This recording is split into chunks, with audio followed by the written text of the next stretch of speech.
미국의 마라벨 몰간이라는 여성이 있습니다. 이 여성은요, 미국을 대표하는 크리스찬 작가입니다. 많은 책을 써서 미국인들에게 큰 은혜를 끼치고 감동을 주고 또 책을 통해서 많은 영혼들을 주님 앞으로 인도할 뿐만 아니라 그들의 삶을 변화시키는 아주 거룩한 책을 많이 쓰는 여성으로 유명합니다. 우리나라에서도 그 사람의 책이 많이 번역이 되어 있는데, 원래 이 사람은 유명한 작가가 되기 전까지 일반 평범한 가정주부로서 약 한 20년 동안 일상적으로 생활을 했습니다. 가정과 마찬가지로 가정에서 자녀들을 돌보고 남편을 뒷바라지하고, 그리고 사회활동을 하지 못하게 된 집안에서 조용히 가정을 돌보면서 그렇게 평범하게 어떤 존재가 없이 삶을 살았었는데, 그런데 그 가운데 가정에 큰 어려움을 겪게 됩니다. 정말 견디기 힘든 인생의 큰 풍랑을 겪게 됩니다. 그때 그녀가 인생의 참된 길을 깨닫게 됩니다. 그 이후로요, 그의 마음속에는 어떤 환경이 찾아와도 마음에 기쁨이 충만한 것을 유지하는 삶이 되었습니다. 그래서 그의 인생 철학은 기쁨이 충만한 삶을 사는 것. 그래서 그의 저서 많은 것 가운데 대표적인 것이 진정한 기쁨이라는 책입니다. 우리나라 한국말로도 번역이 되어 있습니다. 그 책에서 보면은 진정한 기쁨을 아는 자는 네 가지의 기쁨을 감추지 못하는데, 이런 기쁨을 많이 가진 자가 정말 인생을 행복하게 사는 사람이다, 그렇게 소개를 합니다. 제가 네 가지를 소개하는데, 여러분들 가운데서 이 가지 몇 가지가 있는지, 이런 기쁨을 소유하고 사는 사람들은요, 내 지금 환경이 어떠하든지 간에 내 인생이 정말 행복하다라는 것을 느낄 수가 있어야 된다는 것입니다. 첫째는 생존의 기쁨입니다. 다시 말해, 내가 지금 살아있는 것에 대한 기쁨이 있어야 된다는 겁니다. 여러분, 오늘 저와 여러분들 우리가 살아서 또 이 시간에 함께 와서 예배를 드립니다. 매일매일 내가 생존에 살아있다는 것 그 자체가 기쁨으로 여겨지는 사람이 있으면 인생 행복할 수가 있다는 겁니다. 그런데 내가 살아있는 것 그 자체가 너무나 힘들고 고통스럽다라고 여기는 사람들은 절대 인생이 행복해질 수가 없다는 것입니다. 아마 우리는 이 시간 나와서 예배를 드리지만 우리가 알지 못하는 많은 사람들이 이 시간에도 중환자실에서 생명을 놓고 어찌할 바를 몰라서 생존에 투쟁을 하는 사람들이 있을 겁니다. 만약 그들이 우리처럼 이렇게 편안하게 예배드릴 수 있고 자유롭게 살 수 있다는 그 순간을 맞이한다면 얼마나 기쁨이 있겠습니까? 우리는 그런 곳에 들어갔다 나오지 않아도 우리가 매일매일 살면서 내가 생존의 기쁨을 느낄 수 있는 그런 성도가 되었으면 좋겠습니다. 두 번째 기쁨은 주는 자의 기쁨이란 겁니다. 우리가 받는 것도 기쁩니다. 선물을 받으면 기쁩니다. 그러나 주는 것은 받는 것보다 더 기쁨이 있다는 것입니다. 그래서 받는 것을 통해서 누리는 기쁨은요, 오래가지를 못한다는 거죠. 그런데 주는 것을 통해서 주는 기쁨, 얻는 기쁨은 그는 말할 수 없이 큰 기쁨이고, 받는 것을 통해서 기쁨을 누리는 것보다 주는 것을 통해서 기쁨을 누린 사람이 인생을 행복하게 살 수 있더라는 것이죠. 사랑스러운 우리 태명교회는 주는 자의 기쁨을 더 크게 누리는 성도들이 되었으면 좋겠습니다. 그 다음에 세 번째는 사랑하는 자의 기쁨입니다. 젊은 사람들 뿐만이 아닙니다.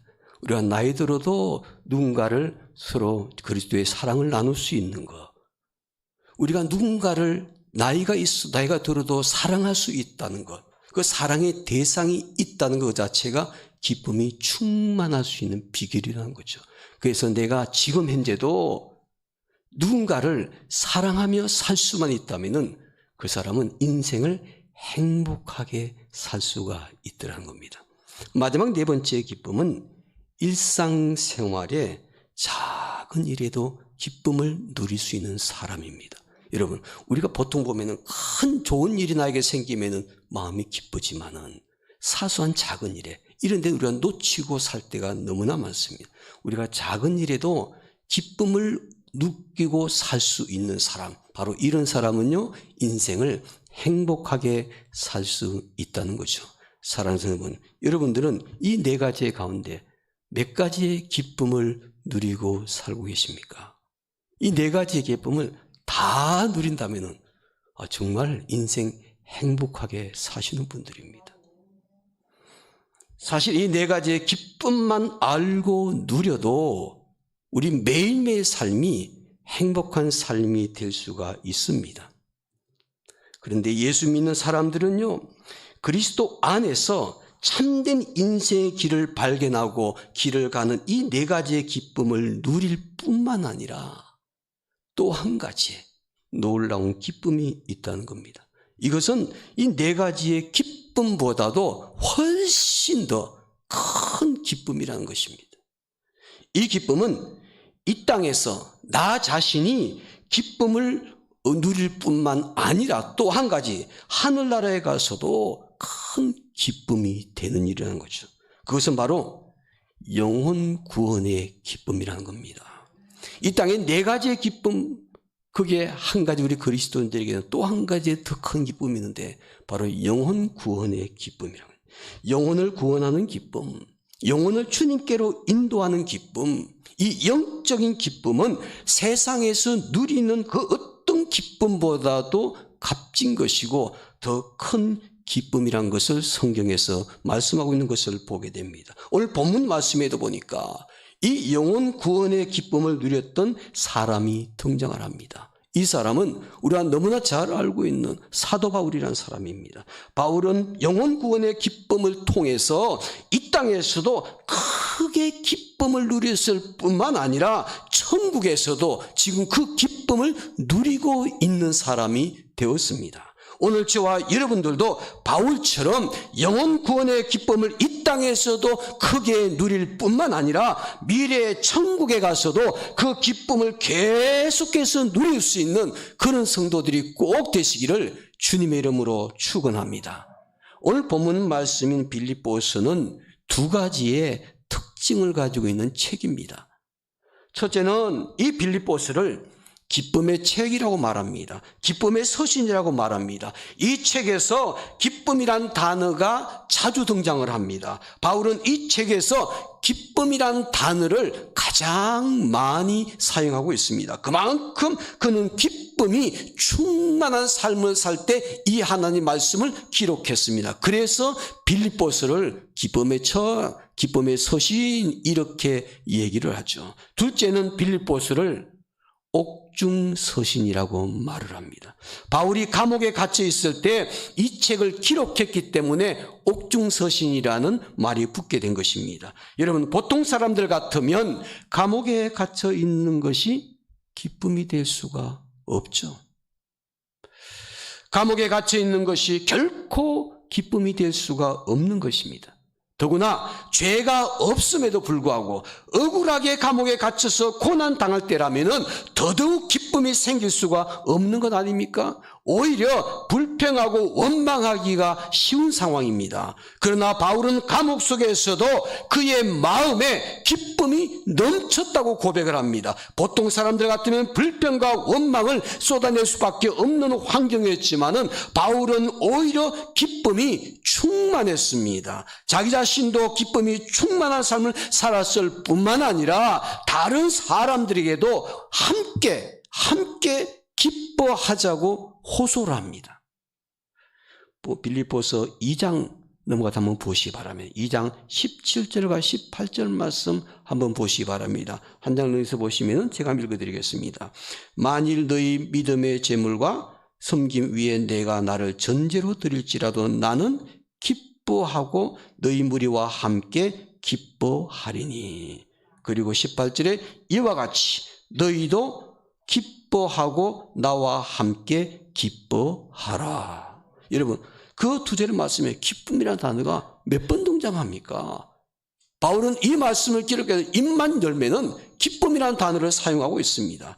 바울은 자기가 지금 감옥 안에서도 누리는 기쁨이 얼마나 컸던지 감옥 속에서 자기 혼자만 기뻐하는 것이 아니라 다른 성도들에게도 함께 함께 기뻐하자고 말을 하죠. 그리고 오늘 성경 읽는 모든 우리에게도 함께 기뻐하자고 권면을 하고 있습니다. 그렇다면 바울이 감옥에 갇혀 있음에서도 누렸던 기쁨이 무엇인지를 볼까요? 본문 18절 말씀. 우리 18절 말씀 다 함께 읽겠습니다. 18절입니다. 그러면 무엇이냐? 그치대로 하나 참으로 하나 무슨 방도로 하든지 전파되는 것은 그리스도니 이로써 나는 기뻐하고 또한 기뻐하리라. 바울은 감옥에 갇혀 있어요.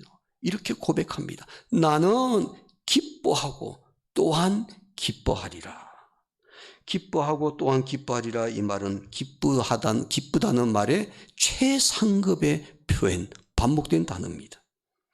기쁨이 충만해서 크게 기뻐한다는 거죠. 바울은 감옥 속에서도 기쁨에 충만해서 크게 지금 기뻐하고 있습니다. 그는 누리는 큰 기쁨을 환경의 문제가 아니라는 것을 말씀합니다. 환경이 좋았기 때문에 기쁨이 충만한 것이 아니었습니다. 고난과 고통을 당하는 감옥 속에 있으면서도 그가 크게 기뻐합니다. 그의 기쁨은요, 환경과는 상관없이 그 환경을 초월하는 기쁨이었습니다.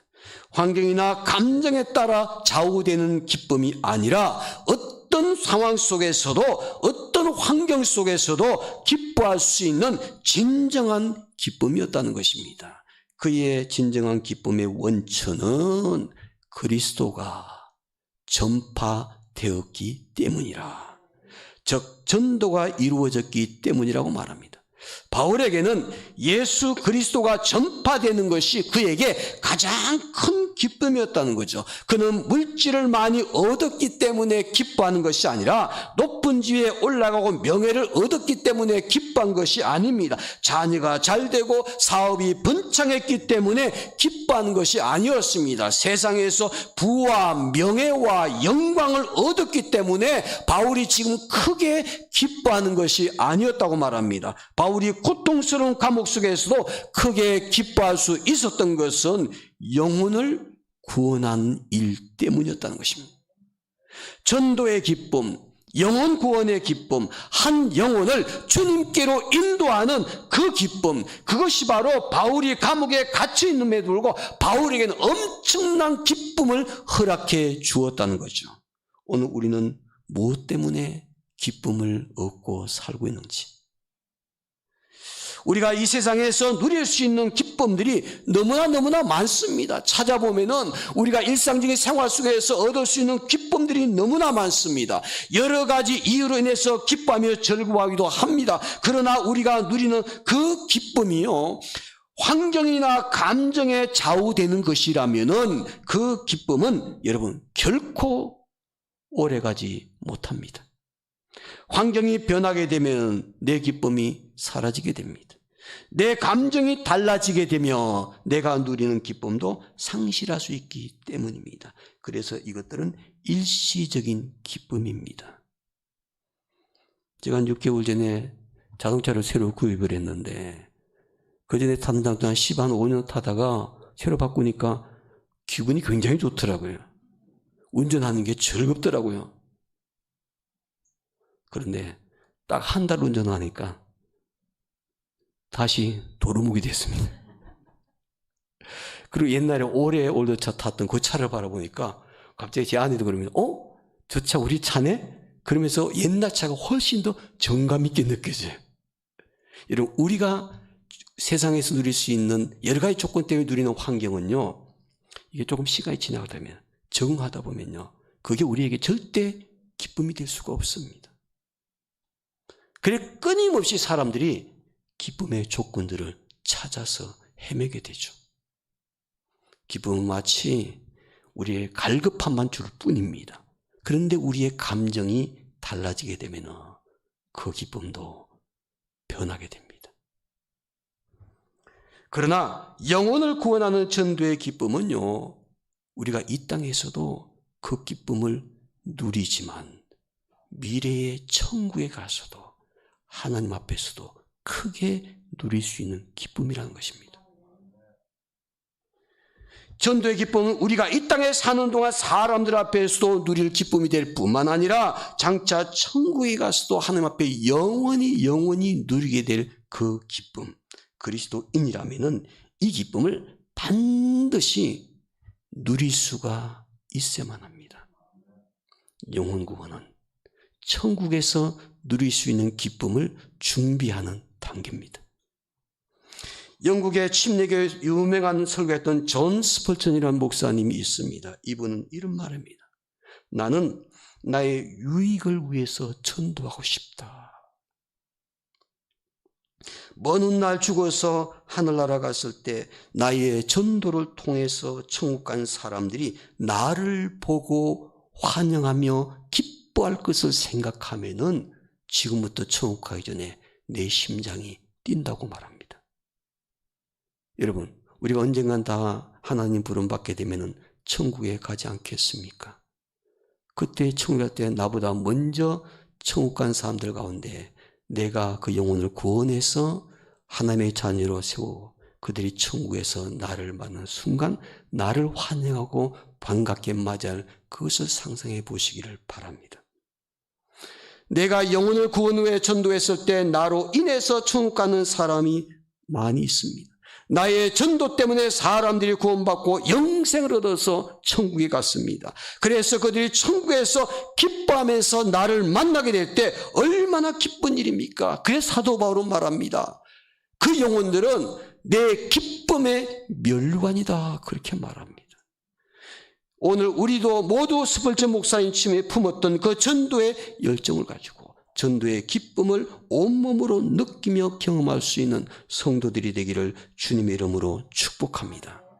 예수님께서도 말씀하시기를 누가복음 15장 7절에서 내가 너희에게 이르노니 이와 같이 죄인 하나가 회개하면 하늘에서는 회개할 것이 없는 99을 인해서 의인 99보다도 더 기뻐하는 것보다 더 기뻐하리라. 이 말은 의인 99보다 인해 기뻐하는 것보다 더 큰 기쁨이 영혼 구원의 기쁨이라는 것을 강조하고 있는 것을 보게 되죠. 한 영혼이 주님께로 돌아오면 이 땅에서도 기쁨을 우리가 얻지만은 하늘나라에서는 더 큰 기쁨이 있습니다. 전도는 이 땅에서의 기쁨뿐만 아니라 천국의 기쁨을 맛보는 일입니다. 우리가 이 땅에서 여러 가지 일로 인해서 기쁨을 많이 누리고 살지만은 막상 천국에 가서 영혼 구원의 열매에서 누릴 수 있는 전도의 기쁨, 영혼 구원의 기쁨을 누릴 수 없다면 안타까운 일 아닌가요?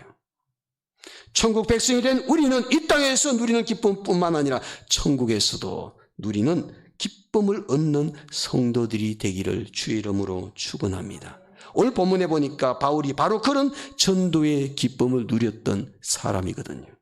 자, 그러면 그 전도의 기쁨을 누리려면은 이 땅에서도 누리고 천국에 가서도 그 영혼 구원의 기쁨을 누리려면 어떻게 해야 할까? 오늘 본문은 바울을 통해서 영혼 구원의 기쁨을 누릴 수 있는 비결을 발견할 수가 있는데 바울이 누렸던 전도의 기쁨, 그 비결은 도대체 어떻게 이루어지나 그의 태도를 보시기 바랍니다.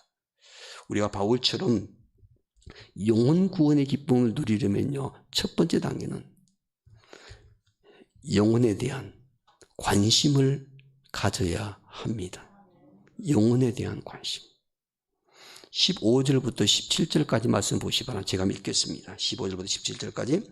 어떤 이들은 투기와 분쟁으로 어떤 이들은 착한 뜻으로 그리스도를 전파하니 16절입니다. 이들은 내가 복음을 변증하기 위해 세우심을 받은 줄 알고 사랑으로 하나 17절입니다.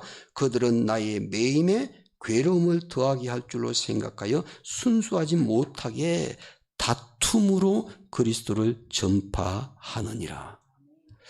이 말씀을 보면은 바울이 영혼 구원을 위해서 전도하다가 감옥에 갇혔는데 그 당시에 밖에 있던 사람들은 두 종류의 사람이 있었습니다. 먼저 착한 뜻으로, 선한 뜻으로 예수님을 전하는 사람들이 있었습니다. 이들은 바울이 전도하다가 억울하게 감옥에 갇혔으니까 그 바울을 사랑하니 우리도 바울처럼 바울을 대신해서 전도해야 되지 않겠냐, 그렇게 말하면서 바울을 사랑하는 마음 때문에 전도하는 사람들이 있었다는 것입니다. 또 다른 사람들은 시기와 다툼으로 그리스도를 전한 사람도 있었습니다. 이 사람들은 바울에 대한 질투심이었습니다. 바울이 전도를 너무 잘하니까 시기심이 생겼습니다. 바울이 사람들에게 박수받고 인기가 높으니까 질투하게 생겼습니다. 그런데 그 바울이 감옥에 갇혔습니다. 그래, 이제 우리가 영혼 구원을 할 때다. 사실 바울을 사랑하기 때문에 전도한 것이 아니라 바울을 질투하고 미워했기 때문에 그가 전도하는 사람으로 바뀌게 됩니다.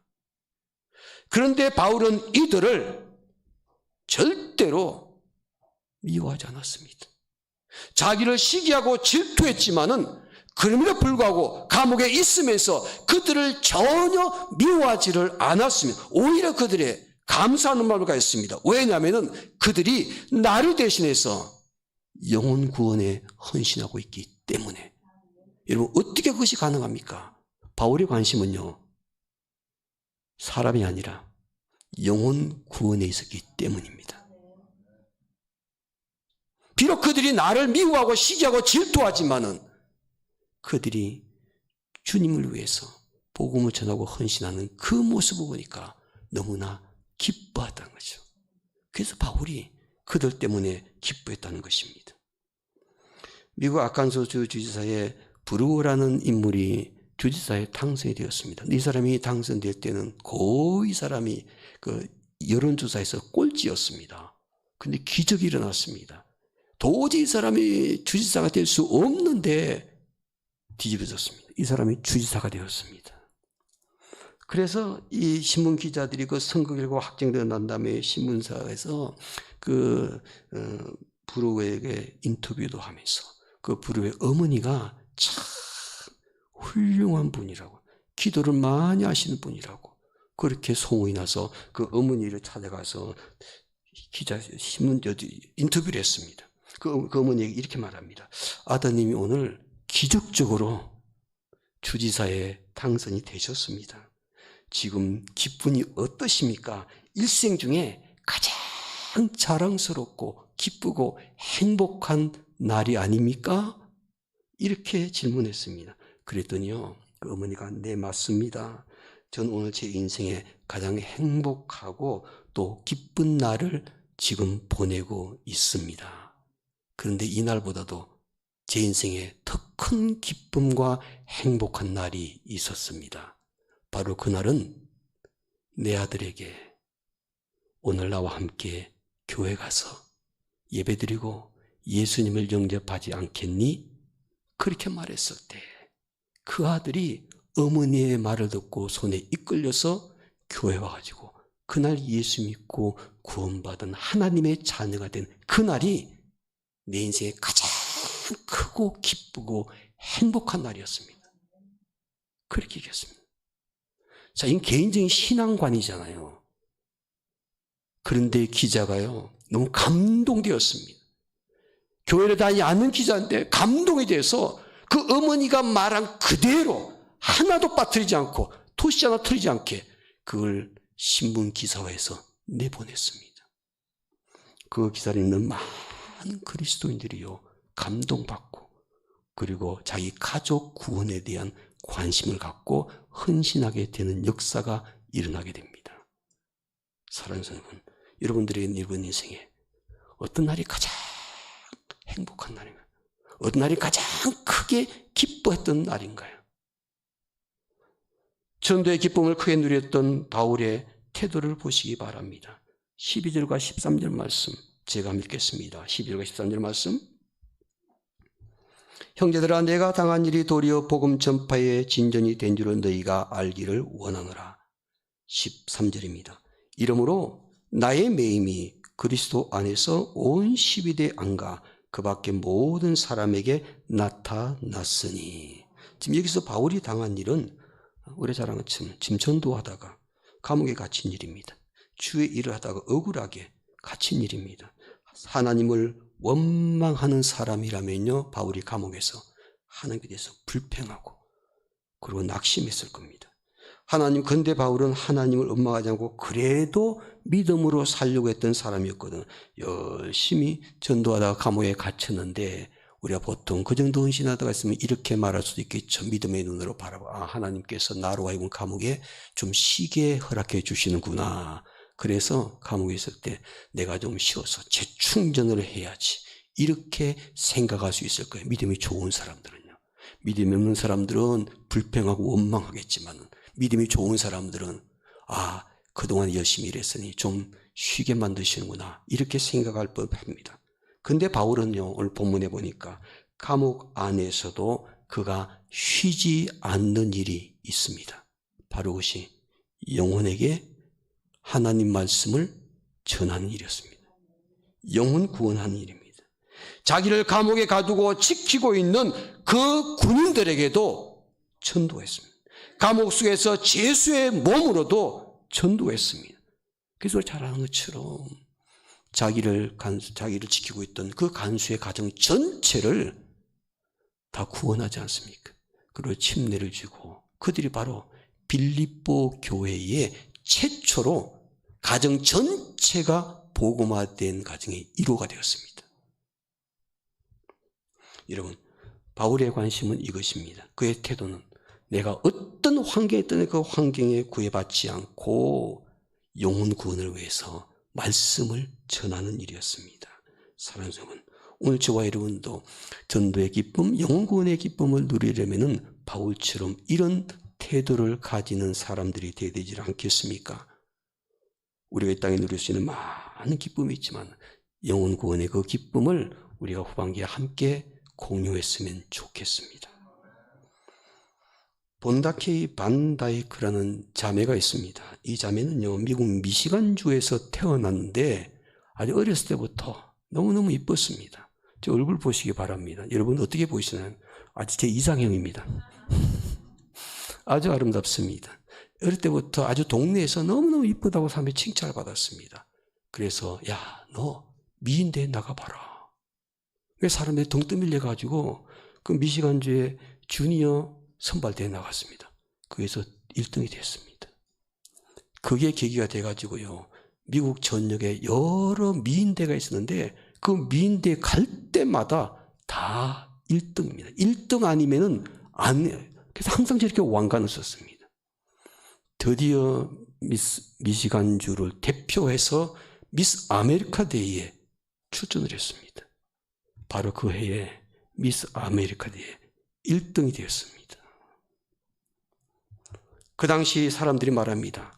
그 당시 지금까지 역대 미스 아메리카 가운데서 가장 지적이고 아름답고 성품이 참 좋습니다. 진짜 미인이다라고 사람들이 대수특필을 했습니다. 미스 아메리카 대회에서 1등으로 호명되는 순간 앞으로 나옵니다. 나오는데 보니까 자기 팔에 성경책을 끼고 나옵니다. 성경책을 딱 끼고 지금 수상할 때 앞으로 나오게 됩니다. 그랬더니 아나운서가 오히려 당황을 했습니다. 아나운서가 하는 말이, 저는 오늘까지 미인대회를 사회를 많이 보고 여러 미인들을 만났지만은 상을 받을 때 성경을 액세서리로 쓰는 사람 처음 봤습니다. 이렇게 유머로 던졌습니다. 그랬더니 반다이크가 이렇게 말합니다. 저는 성경을 장식용으로 가지고 나온 것이 아닙니다. 복음을 전하기 위해서 가지고 왔습니다. 저는 미스 아메리카가 되는 것보다 예수님의 복음을 전가하는 것이 더 중요하다고 생각하기 때문에 하나님 말씀인 성경책을 가지고 나왔습니다. 그렇게 진지하게 얘기를 합니다. 이 반다이크는요, 자기가 미스 아메리카에 당선되었을 때 그때뿐만 아니라 그 이후에도,